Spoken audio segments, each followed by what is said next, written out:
Director Don Fried, Excellencies, distinguished guests, ladies and gentlemen. It's a pleasure and privilege for me to be here this evening, talking to you all. Incidentally, I was going to speak about Pakistan and, of course, the history, the culture, the economic prowess, and the politics surrounding our region, which is a very important region in the world. But after this documentary, I'm just wondering where to start because I actually talked a lot about many of the things that I had in mind, which is a good thing and a bad thing. Good in that it gives me a good preamble, and bad in that I might look like repeating some of those things. But hopefully, I can navigate my way around that. 6,000 years ago, there were three major civilizations in the world, as we know it. There was the Egyptian civilization, there was the Sumerian civilization, and there was the Indus Valley civilization. There is a consensus almost of historians, archaeologists, and sociologists that the Indus Valley civilization at the time was the most advanced out of the three. While in Europe and many other parts of the world, including ours as well subsequently, people did not have running water drains, or fabric-based clothes. Thousands of years later, Indus Valley had it in those days. Ruins such as Mohenjo-daro, Harappa, and others, they are still a testimony to how advanced that civilization was. So we in Pakistan are the inheritors of that civilization, because Indus Valley civilization roughly corresponds to what is Pakistan today. And why is it called the Indus Valley civilization? Because of the river Indus. The river Indus, which starts from the mighty Himalayas and goes all the way, falls all the way in the Arabian Sea, is roughly what is Pakistan as you saw in that map. Subsequently, we have had a very interesting and rich history. In what is Pakistan today, the Indus Valley, so to speak, was always very attractive for the major empires of the world. There have been invasions in this region, some of the very famous ones, for instance, Alexander, when he was trying to conquer the whole world. This region caught his eye very much. And in fact, it was in this region where he almost had his first military defeat and where he was critically wounded, eventually to die. Then there were others, but within this region, amazing civilizations and faiths emerged. There was the era prior to Hinduism, although very rich civilizationally, there was what you call like the pagan era in today's terminology. Then the Hinduism, then Buddhism. Buddhism emerged from this very region and then spread all over the what was the known world then, particularly in the East. And then there was the advent of Islam. The Arabs came here not much later after Islam began in Saudi Arabia, what is today Saudi Arabia. And Islam had a deep impact in this region. For almost 1,000 years, not just Indus Valley, but the whole of India. big chunks of it were under the Muslim rule, as you know, the sultanates, then the glorious Mughal Empire. And as the Mughal Empire faded, that was the time of beginning of colonialism. We had the Portuguese here in some parts in South Asia. We had the French, but it was the British which emerged victorious, and this whole region became part of the British Empire. After the demise of the British Empire, of course, we had the partition and the two countries, mainly Pakistan and India. 1947, as you have seen in that very interesting documentary, the initial images of that partition. While there was a birth of hope and glory, that birth took place in the pangs of millions of killings, unfortunately, which still have a deep imprint on the politics of the region. But as Pakistan emerged from that deep scar, there was a lot of promise. And Pakistan lived to its promise in the 50s and 60s and the 70s. Even today, Pakistan is a big chunk of South Asia, a country of 200 million people, 4 provinces, as you saw, located at the confluence of 3 regions: South Asia, Central Asia, and the Middle East. It has a remarkable cultural mix because of its history, because of its past. And it's not just a cultural mix, it's an ethnic mix as well. It's a racial mix as well. And that is why in Pakistan, if you go to different parts of Pakistan, you can find people of all sort of complexions and sort of genetic features as well. But besides being a country of 200 million people, Pakistan has some very interesting features. It's a very young country. Look at those. See, now they're very Caucasian features. See, that's the north of Pakistan. And there's a story about that this is the descendant or the left, sort of, the remains of Alexander's armies in Pakistan. These people, they still have a very, sort of, they're not Muslims. They have a very different culture. They still sort of have some very interesting rituals. So with this type of sort of, like a cultural milieu, what have we achieved in the last 60, 70 years?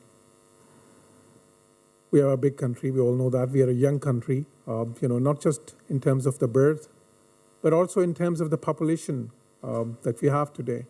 It's literally decades younger than many of the European populations in terms of the average age of the population.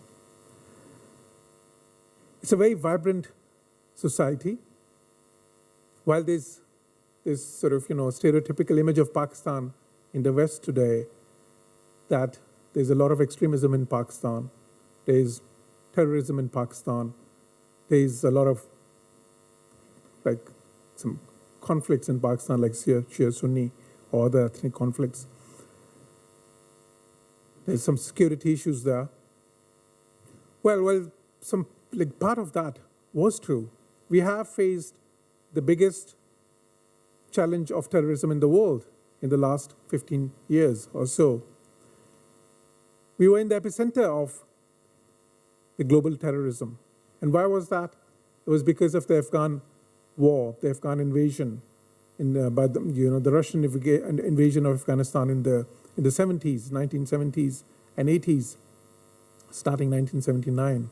It went up to the late 80s. In those days, Pakistan became the epicenter of resistance against the Soviet invasion, because Americans, not just Americans, the whole free world, including all Europeans, they felt that if the Russians were not stopped there, they would just go on and capture capture the warm waters. What warm waters? the Strait of Hormuz, where the 2/3 of the global trade basically passes in those waters. So that was the fear. Communism was on the roll. There was this whole domino theory, and we were supposedly the last bulwark against that. Well, that resistance succeeded, but that succeeded on the shoulders of the religious fervor that was promoted by the West, by the Americans, by everywhere, and we were partners in that, with the CIA, with all sort of, like perhaps the intelligence agency here in Europe as well, agencies in Europe as well, because at that time we were fighting for a cause. The cause succeeded. Russians were defeated in Afghanistan. But unfortunately, that journey of religious fervor turned into a religious extremism. And then it turned against the West and America, and it turned against us, Pakistan as well. Americans left Afghanistan, Europeans left as well, but we were there to suffer the consequences. And it all culminated in 2001 September 11 attacks in the US. And then suddenly everybody came back to the region, because then it was understood that once you start something somewhere, eventually the consequences will reach you. The Americans came back, and of course, at one point we had about 160,000 troops there, including not just the US, but ISAF troops, including every West European country, including Germany, which still has troops there. And that is when we had all those different terrorist organizations of not just that region, but the world, taking establishing safe havens on the border between Pakistan and Afghanistan, the so-called tribal areas that we have. That is what we had to fight. We fought together with ISAF in Afghanistan and Pakistan, of course, on its side of the border. And we suffered together. What has happened in Afghanistan in the last 15 years, we all know how many troops, ISAF troops, have been killed and wounded. What monetary price had to be paid? The Americans are estimated to have spent about over $1 trillion there. And that does not even include the the money spent by other European countries. Pakistan, on its side of the border against the war, in the war against terrorism, has taken losses to the tune of about $140 billion. These are direct costs, direct losses, indirect economic losses. There have been about 60,000 casualties in that war. And of course, the war has in many ways left deep scars on the body politic, on the society, on the culture in Pakistan. But we have fought valiantly, and the results have started coming. In the last 2 years in particular, we have defeated all terrorist organizations who were based on the soil of Pakistan. Thousands of those terrorists have been killed at a huge cost, of course. Terrorism has been wiped out of Pakistan to the tune of 90%. Today, we still have, of course, there's still some terrorists in Pakistan, like they are in France, like they are in Germany, like they are in America. But now we are at a level where we are facing terrorism as much as any major country in the world. As like the countries which are even facing more extreme attacks now than Pakistan, like our brothers Turkey, the countries in the Middle East which are still totally embroiled in terrorism. But Pakistan today has been able to, and we have set an example for the world, because what we have achieved in Pakistan could not be achieved by the militaries of 26 countries on the other side of the border in Afghanistan. And Afghanistan still is facing a much bigger problem of extremism and terrorism. This containing of terrorism gives us hope. In the last 2 or 3 years, our economy has turned into a good story, because before it was being totally decimated, being totally decimated by this terrorism problem. But in the last 2-3 years, it's become a very good story.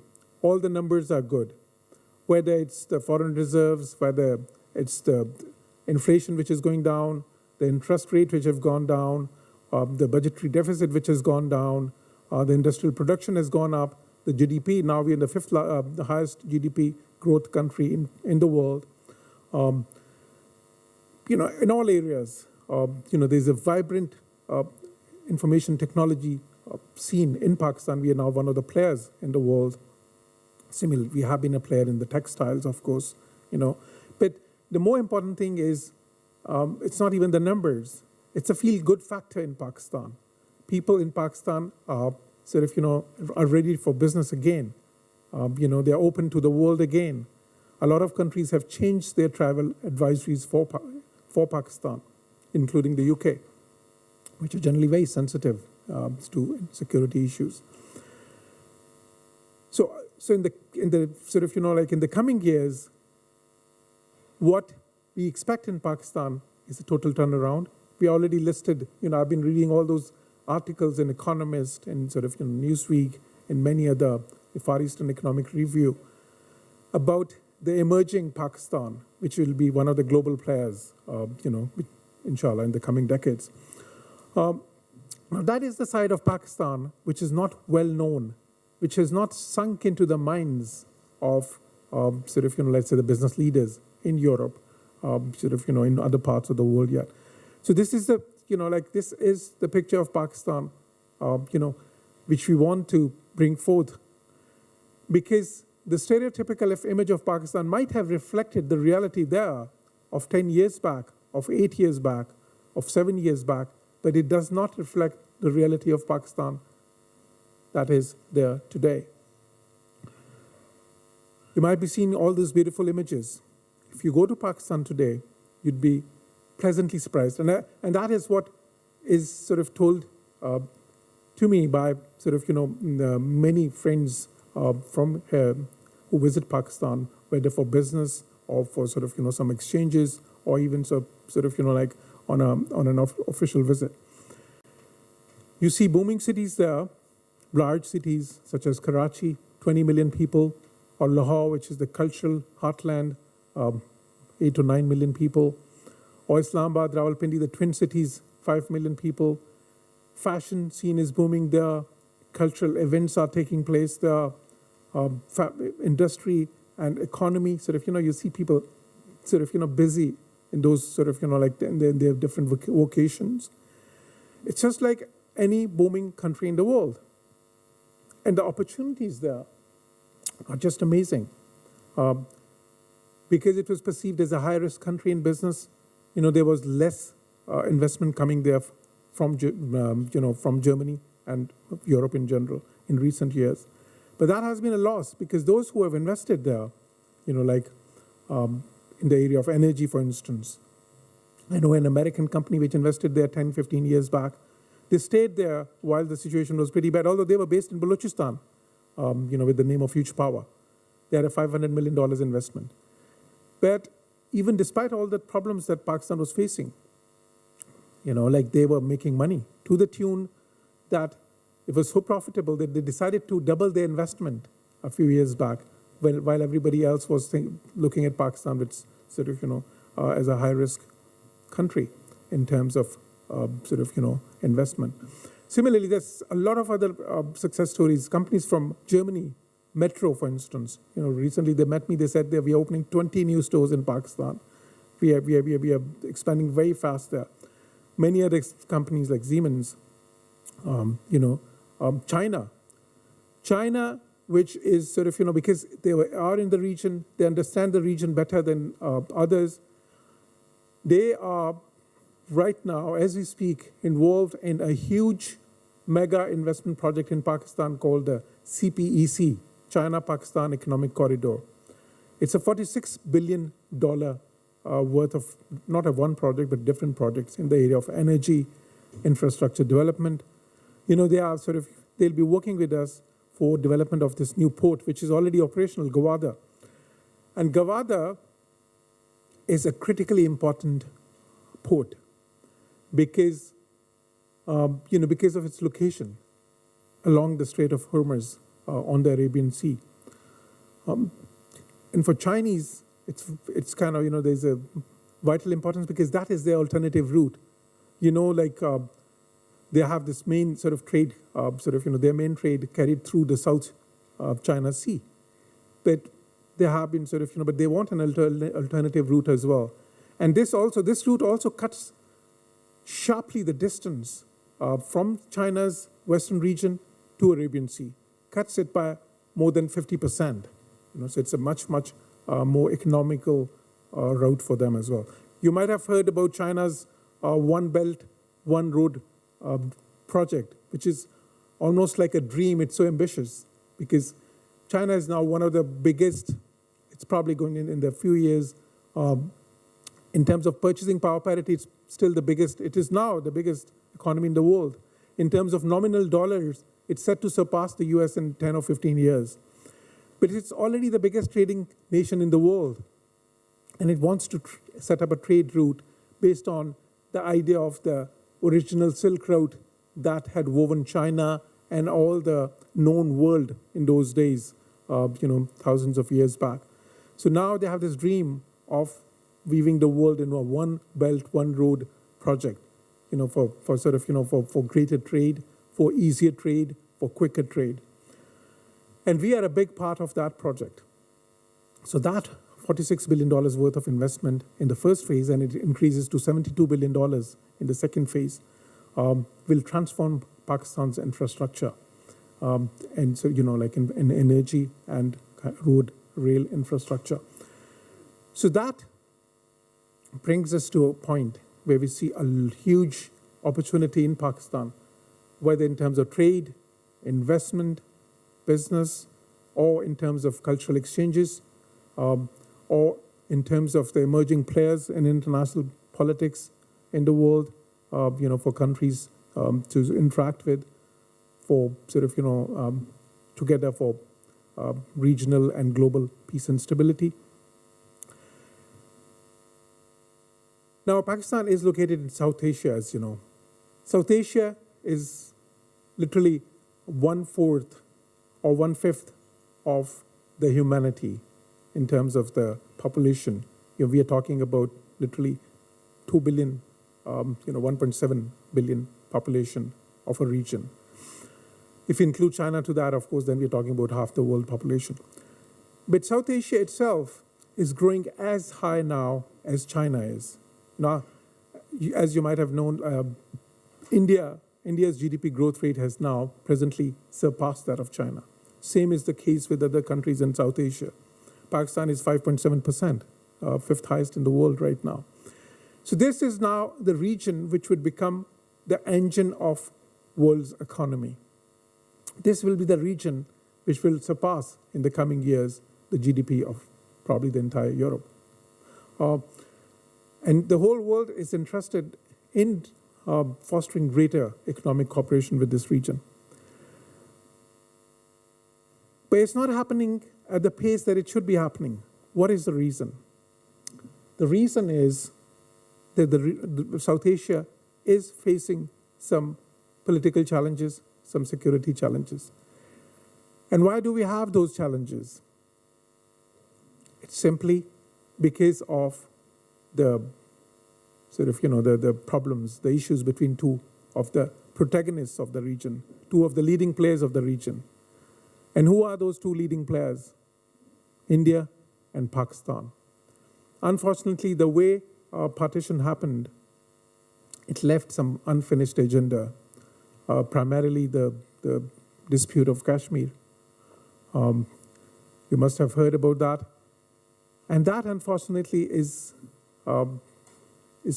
basically hampering the peaceful relations between Pakistan and India, and thus hampering the development of the region. There's this organization called SAARC, South Asian Association for Regional Cooperation.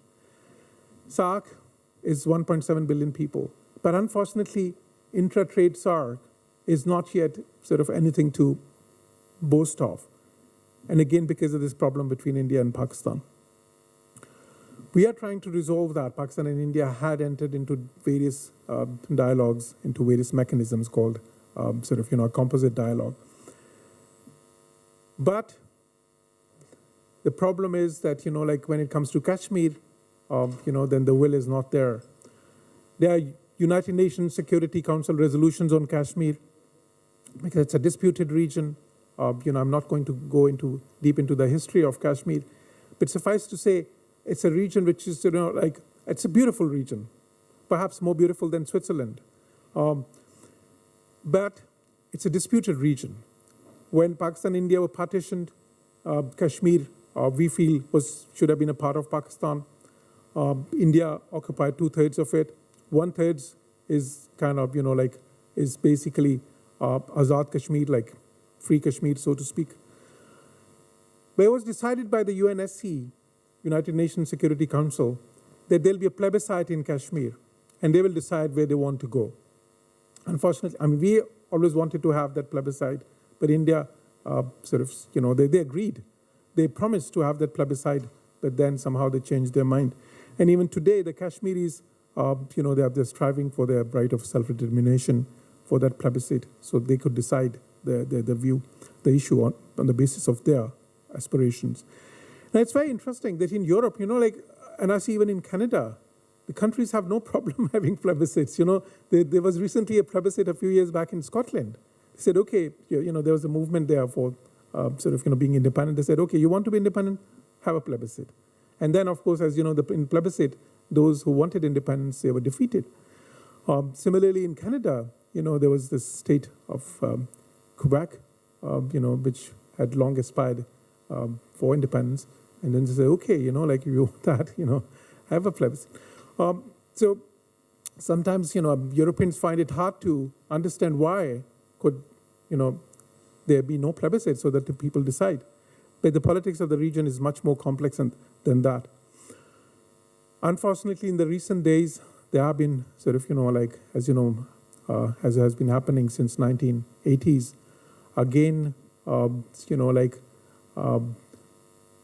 populist movement for the right of self-determination, which has been rather very kind of strongly crushed. And the images coming out from there, with all those I think social media is awash with that. They unfortunately do not really create a very conducive environment for Pakistan and India to build trade and to build their relations and for which there's so much potential, to be honest. I've been to India a few times because my father actually came from what is today India.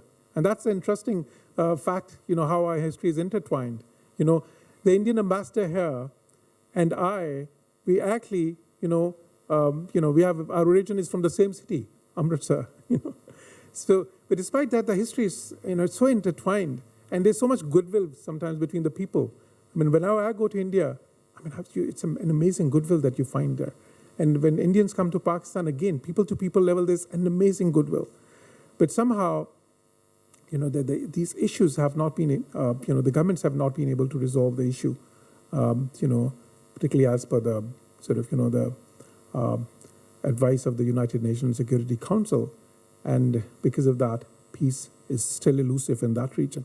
Because if we have peace in that region between India and Pakistan, that region is probably is not just the new China. It will be much bigger than the China story, because already the GDP growth rate there has surpassed China, as I mentioned. But the actual potential there is just amazing. It's waiting to be tapped. That is the only barrier which is stopping that region from becoming, not just the next China, but becoming the engine of world growth for the next 30 years. And that is something that the world direly needs. As we all know, Europe is in some sort of, not a recession, but in a recessionary environment. America is not doing great economically, neither is Japan. Japan is in a recessionary environment again. Europe today is awash with so much money, that if you go to a bank, we recently had we actually had a very interesting conversation with the bank. We said, we want to have an account we have an account there. We said we're going to put 2 million euros there, fixed.